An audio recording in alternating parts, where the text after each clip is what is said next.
Oke, bertemu lagi dengan saya di channel Simanis Mato. Jangan lupa tekan tombol like, subscribe, dan bunyikan loncengnya. Terima kasih untuk yang sudah subscribe channel Simanis Mato.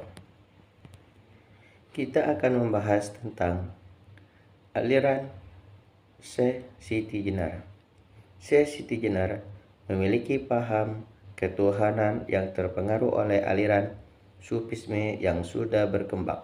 Ia berpendapat bahwa orang yang telah mati akan lahir kembali menjadi manusia kembali atau reinkarnasi. Selain itu, Syekh Siti Jenar juga berpendapat bahwa orang yang telah mati bisa juga menyatu dengan Al-Haq atau Allah Sang Maha Pencipta. Oleh karena itulah, Syekh Siti Jenar dianggap sesat oleh para wali songo di tanah Jawa. Ajaran Syekh Siti Jenar ini disebut juga sebagai Manunggaling Kaula Gusti. Syekh Siti Jenar juga menyampaikan jika syahadat dan tauhid adalah manunggal alias bersatu, di mana artinya semua ciptaan Tuhan nantinya akan menyatu dengan yang menciptakannya. Oleh karena itulah ia disebut sebagai Manunggaling Kaula Gusti. Ajaran Syekh Siti Jenar ini merupakan ajaran kebatinan atau ilmu untuk mendapatkan kekuatan gaib yang bersumber dari Allah Subhanahu wa Ta'ala. Syekh Siti Jenar berpendapat bahwa dalam perjalanan hidup ia mencari Tuhan. Ketika sudah menemukannya, maka yang dirasakan adalah Tuhan itu sangat dekat. Ia bahkan berpendapat lebih ekstrim bahwa Tuhan bisa menyatu dengan diri manusia. Pengalaman ini kemudian diajarkan kepada para muridnya. Akan tetapi konsep ini dianggap sesat dan membuat ia dijatuhi hukuman mati oleh para wali songo. Syekh Siti Jenar juga berpendapat bahwa alam dunia merupakan alam kematian. Setelah nyawa meninggalkan jasadnya, saat itulah awal perjalanan yang sebenarnya. Syekh Siti Jenar berpendapat bahwa karena kehidupan dunia diibaratkan dengan siksa neraka. Syekh Siti Jenar juga berkata bahwa kehidupan setelah kematian merupakan kehidupan yang sebenarnya di mana manusia memulai kehidupan yang mulia. Dalam hal kematian, Syekh Siti Jenar berpendapat bahwa hidup di dunia manusia akan selalu dipengaruhi oleh hawa nafsu. Ia melanjutkan bahwa seseorang tidak akan sampai kepada Sang Gusti Pangeran atau Tuhan jika masih diperbudak oleh hawa nafsu. Dengan nafsu, Syekh Siti Jenar berpendapat bahwa orang yang menjalankan ibadah bukan murni lagi niatnya. Ia menilai bahwa semua manusia masih diperbudak oleh hawa nafsu dalam ibadahnya, maka manusia hanya menyembah nafsunya yang durjana. Dalam kehidupannya, Syekh Siti Jenar mempunyai banyak sekali kelebihan yang di luar akal manusia. Hal tersebut bisa disebut juga sebagai karomah. Yang mana karomah ini bisa didapatkan oleh orang yang menjalankan tarekat atau syariat sesuai dengan ajaran Nabi Muhammad SAW. Syekh Siti Jenar adalah tokoh ilmu kebatinan di Indonesia. Para murid atau pengikut Syekh Siti Jenar masih banyak yang melakukan kegiatan rutinitas untuk menguatkan ilmu kebatinannya. Cara untuk mendapatkan ilmu kebatinan ada 3. 1. Kita harus menjalankan tarekat. Semisalnya, kita harus menjaga amalan-amalan ibadah yang biasa kita lakukan, baik itu sholat, zikir, puasa, dan juga membaca Quran. Bahkan tarekatnya juga ada yang melakukan pertapaan atau menyendiri dan menjauhi dari keramaian. Yang kedua,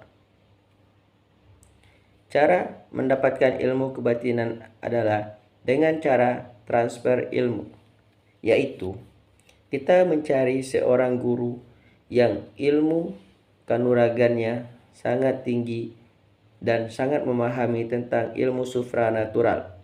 Dari guru tersebut, kita minta ditransfer ilmu langsung. Proses pemindahan ilmu ini bisa sangat cepat dilakukan. Orang yang mendapat transferan ilmu ini akan mempunyai ilmu yang sama dengan guru yang mentransfer ilmu tersebut. Ketiga, cara mendapatkan ilmu kebatinannya itu bisa juga dengan keturunan. Yang mana jika kita mempunyai nenek moyang yang mempunyai ilmu kanuragan atau ilmu kebatinan, maka ilmu tersebut akan jatuh atau diwarisi oleh para generasi penerusnya. Inilah disebut sebagai ilmu keturunan. Mengapa bisa Syekh Siti Jenar dikatakan sebagai guru atau mursyid dalam ilmu kebatinan? Dapat kita lihat dalam sejarah bahwa setiap murid-murid yang belajar kepada Syekh Siti Jenar, mereka mempunyai ilmu kanuragan atau ilmu kebatinan tingkat tinggi. Bahkan saat bertemu dengan Sunan Kalijaga, mereka sama-sama menguasai ilmu kebatinan dan ilmu kanuragan, sehingga terjadilah pertarungan antara Syekh Siti Jenar dan Sunan Kalijaga. Bahkan Syekh Siti Jenar bisa hidup kembali saat dibunuh oleh Sunan Kalijaga. Ini merupakan ilmu tingkat tinggi yang tidak bisa dimiliki oleh semua manusia. Walaupun Syekh Siti Jenar belajar ilmu agama sampai ke luar negeri, namun rohaninya sangat kental dengan ilmu tenaga dalam. Masyarakat Indonesia tidak heran dengan ilmu tersebut karena Indonesia merupakan negara yang berasal dari kerajaan-kerajaan yang terdahulu, yang mana kerajaan tersebut setiap raja mempunyai ilmu kanuragan yang sangat tinggi. Bahkan mereka bisa menguasai alam gaib atau mempunyai khodam, termasuk khodam jin dan lain sebagainya. Bahkan ada juga para raja-raja terdahulu yang bisa masuk ke alam jin atau merubah dirinya menjadi makhluk yang lain seperti burung atau ayam dan lain juga sebagainya. Ini merupakan ilmu-ilmu lama yang dikuasai oleh orang-orang terdahulu. Ilmu ini sangat sulit didapat karena dibutuhkan pikiran yang jernih dan hati yang bersih, serta jiwa yang kuat. Oleh karena itulah, ada banyak sekali pelatihan-pelatihan untuk mendapatkan ilmu tenaga dalam. Ilmu tenaga dalam ini banyak dipakai oleh perguruan-perguruan silat se-Indonesia. Karena apalah gunanya kekuatan badan tanpa diimbangi oleh kekuatan batin. Kekuatan batin akan melampaui kekuatan tubuh manusia itu sendiri. Ilmu kebatinan ini banyak sekali cabangnya. Ada yang untuk kedikdayaan atau kesaktian. Ada juga untuk pengobatan atau juga ada yang untuk kewibawaan atau menjadi orang yang dihormati dan ditakuti oleh semua orang. Ilmu kebatinan yang bersifat kewibawaan itulah melahirkan ilmu pelet, yaitu ilmu untuk menarik hati seseorang atau ilmu untuk merubah hati orang yang benci menjadi senang kepada kita. ilmu kedikdayaan juga banyak yang diminati oleh orang-orang di Indonesia. Ilmu ini meliputi ilmu kebal, ilmu pencak silat, dan ilmu bisa berbuat apapun, sehingga dia bisa menjadi seorang jawara yang tiada tanding. Sedangkan untuk ilmu kesehatan, ilmu ini juga banyak digunakan oleh orang Indonesia, terutama oleh orang-orang yang mempelajari tentang ilmu pijat atau urut, totok, dan lain sebagainya. Namun, berjalannya waktu, ilmu untuk kesehatan ini akhirnya melahirkan ramuan-ramuan karena dipengaruhi oleh keilmuan orang dari luar. Terutama ilmu kesehatan dari Cina dan juga dari orang-orang barat. Mereka menggunakan obat-obat tradisional, sehingga ilmu batin untuk kesehatan di Indonesia juga menggunakan ramuan-ramuan tradisional, yaitu berupa dari buah-buahan dan juga tumbuh-tumbuhan. Ilmu-ilmu tenaga dalam ini sebenarnya juga dimiliki oleh para sahabat Nabi terdahulu, seperti Sayyidina Ali dan juga Sayyidina Umar. Namun, dalam perkembangannya, ilmu kebatinan ini dipengaruhi oleh para sufi-sufi terkemuka, sehingga banyak juga para pelajar ilmu kebatinan yang mengikuti tasawuf atau toreko-toreko tertentu. Sebenarnya ini adalah penyimpangan-penyimpangan dari ilmu tasawuf itu tersendiri, yang mana kita ketahui bahwa ilmu tasawuf itu adalah ilmu penyucian diri dan ilmu untuk mendekatkan diri kita kepada Sang Maha Pencipta agar kita bisa selamat dunia akhirat. Namun, karena perkembangan zaman, ilmu tasawuf ini digabungkan dengan ilmu kebatinan, sehingga orang-orang yang menjalankan tarekat itu berketujuan untuk memperkuat diri dan memperdalami ilmu kebatinan, sehingga niatnya sudah tidak murni lagi. Ini adalah merupakan cobaan terbesar bagi orang-orang yang mengikuti toriko-toriko tertentu untuk menuju kepada Allah Subhanahu wa Ta'ala dan benar-benar menjadi abdun, seorang yang hanya berserah diri kepada Allah Subhanahu wa Ta'ala. Banyak sekali tokoh-tokoh sufi yang menguasai ilmu tenaga dalam. Ini disebut sebagai karomah. Banyak sekali tokoh sufi yang bisa melakukan hal-hal yang di luar nalar manusia, sehingga saat masuknya Islam, maka ilmu kebatinan yang ada di Indonesia berubah alih dari ilmu mengolah diri, yaitu dengan memperbanyak olahraga, menjaga kesehatan, dan menjauhi keramaian.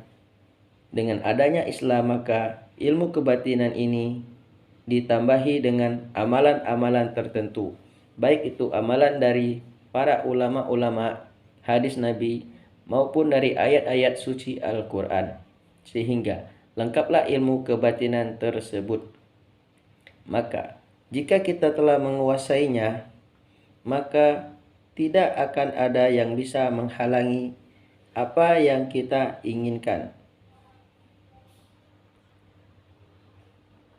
Bahkan, jangankan pedang, racun pun yang masuk ke dalam diri kita tidak akan mampu untuk membunuh kita.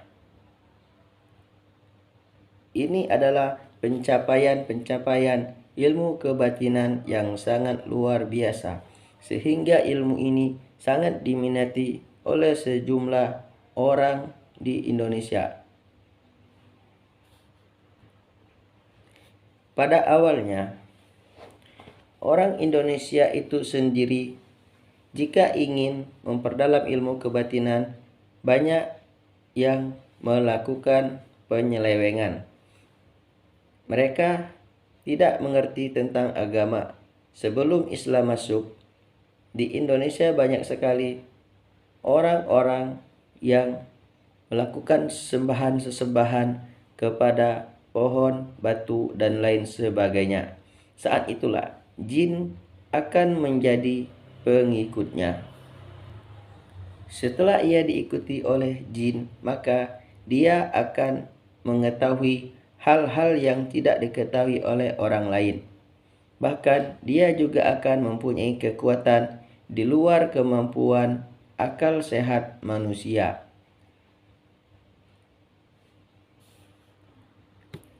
Orang yang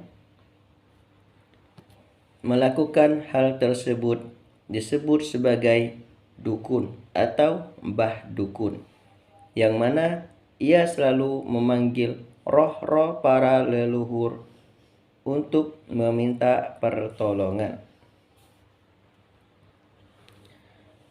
Dengan masuknya Islam ke Indonesia, maka para dukun-dukun itu mempunyai tandingan yang sangat luar biasa, karena mantra-mantra yang mereka baca untuk memanggil jin-jin pengikut mereka terhalangi oleh kalimat-kalimat suci Al-Quran.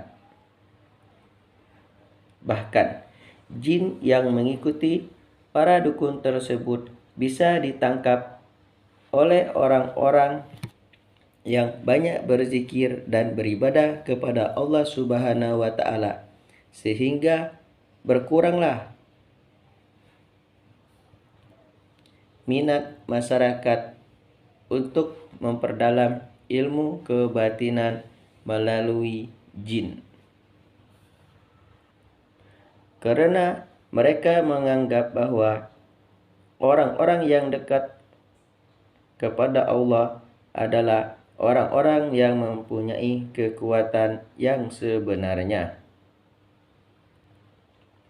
Padahal sejatinya kekuatan itu hanyalah titipan semata dari Sang Maha Pencipta. Kekuatan itu diberikan Allah kepada manusia untuk menguatkan hati manusia dalam beribadah. Sebagaimana halnya yang terjadi di kisah Nabi Daud alaihissalam. Suatu ketika Nabi Daud ingin menyaksikan Allah Subhanahu wa Ta'ala menghidupkan makhluk yang sudah mati. Lalu Allah memerintahkan Nabi Daud untuk membunuh 4 ekor burung dan dicincang-cincang dagingnya, lalu diaduk-aduk dan diletakkan di 4 buah gunung. Lalu Nabi Daud disuruh memanggil burung tersebut, sehingga daging-daging yang dicincang Nabi Daud tersebut berterbangan dan kembali menyatu sehingga menjadi burung yang sempurna. Hal ini terjadi karena untuk menguatkan hati Nabi Daud dalam beribadah kepada Allah Subhanahu wa Ta'ala. Hal tersebut juga terjadi pada Nabi Soleh alaihissalam, yang mana Nabi Soleh berdoa kepada Allah Subhanahu wa Ta'ala agar benda yang mati bisa mengeluarkan makhluk hidup, sehingga Nabi Soleh berdoa semoga batu yang besar itu bisa mengeluarkan seekor onta yang hidup. Ini berketujuan adalah untuk menguatkan hati kita dalam beribadah kepada Allah Subhanahu wa Ta'ala.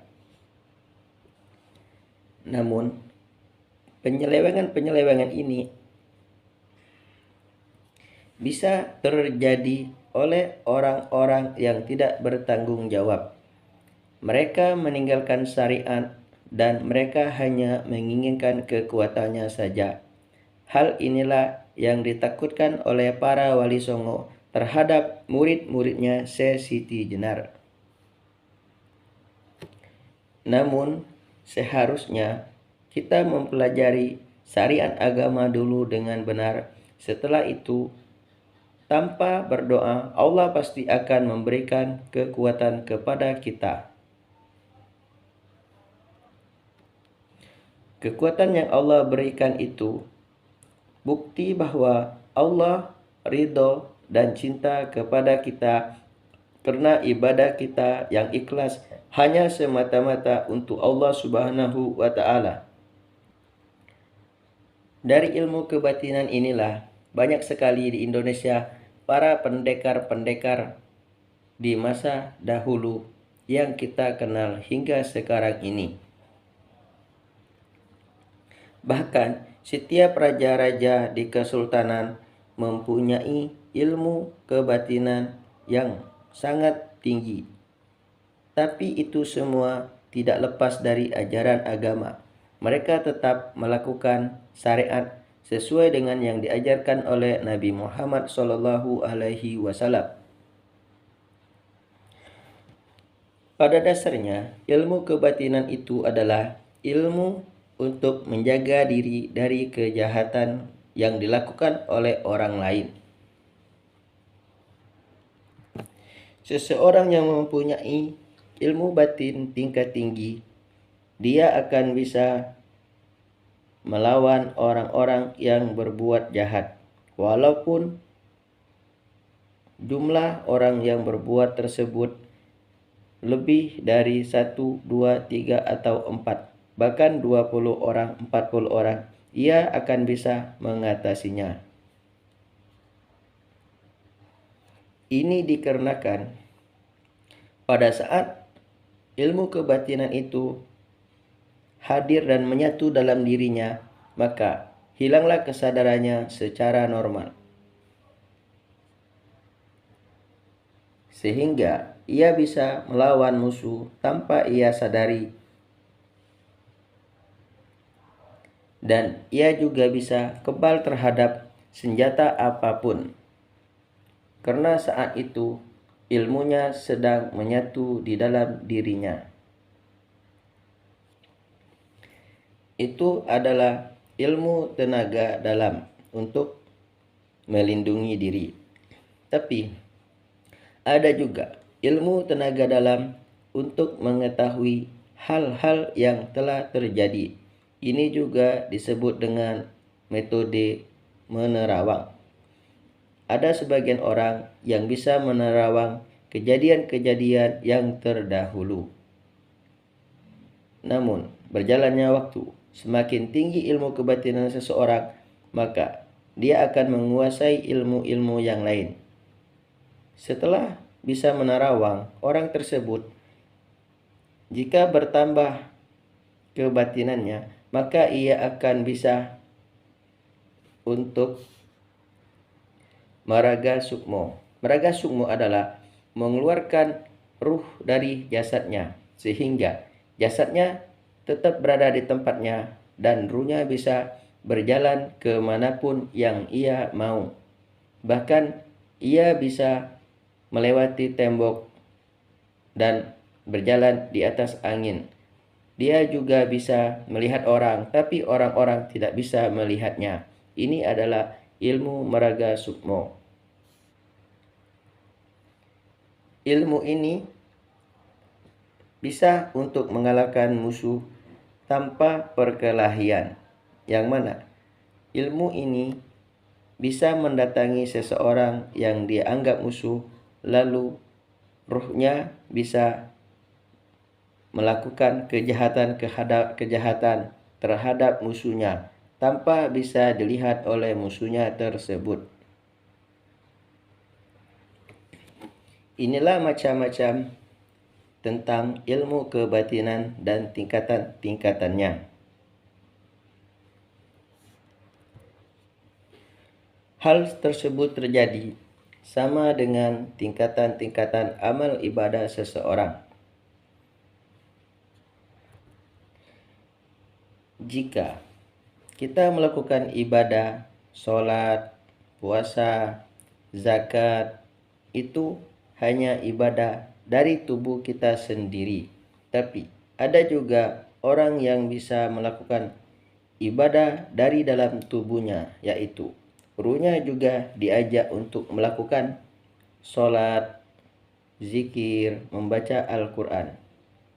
Hal ini diperlukan guru yang khusus untuk membimbingnya. Biasanya, seorang murid mendatangi seorang mursyid untuk dibimbing menuju ibadah yang luar biasa tersebut. Ini disebut sebagai ilmu tasawuf. Jika sudah mencapai puncaknya, maka ia akan menjalankan thariqah untuk membersihkan dirinya dan melakukan ibadah tidak seperti halnya ibadah-ibadah biasa saja. Setelah melakukan hal tersebut, maka ia akan mempunyai kekuatan batin yang sangat luar biasa.